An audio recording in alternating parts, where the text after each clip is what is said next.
పిలుస్తుండ్రు అని రాసిండ్రు కమిషన్ ముందుకు. మీరే రాసిండ్రు కేసీఆర్ గారిని హరీష్ రావు గారిని పిలవవలసిన అవసరమే లేదు, నివేదిక పూర్తయింది, రేపో మాపో ఇస్తారని మీరే రాసిండ్రు కదా. ఆ తర్వాత మళ్ళీ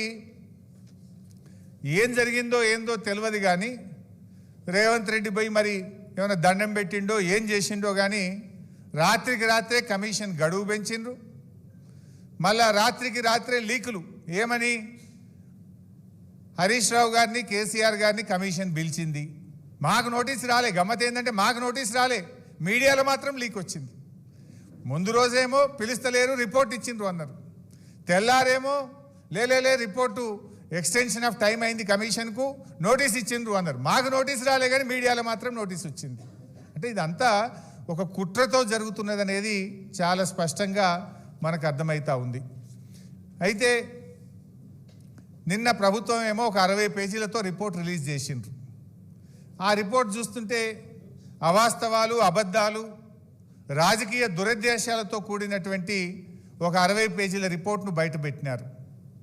ఇప్పుడు ఇంతకది పూర్తి రిపోర్టా, కమిషన్లో ఉన్న విషయాలే చెప్పారా, ప్రభుత్వం ఏమన్నా వండి వార్చిందా?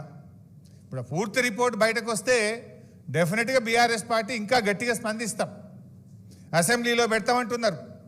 అసెంబ్లీలో 650 పేజీల రిపోర్టు పెట్టండి, చీల్చి చెండాడతాం, నిజాలు ప్రజల ముందు పెడతాం, వాస్తవాలను నిగ్గుదిల్చే విధంగా అన్ని విషయాలను కూడా శాసనసభ వేదికగా ఈ ప్రభుత్వాన్ని నిలదీస్తాం. ఎందుకంటే ఇప్పుడు ఆ విషయాలు నిజంగా కమిషన్ రిపోర్ట్లో ఉన్న విషయమా, కమిషన్లో లేనిది ప్రభుత్వం ఏమన్నా కల్పించి కొన్ని చెప్పిందా అనేటువంటిది తేలాల్సినటువంటి అవసరం ఉంది.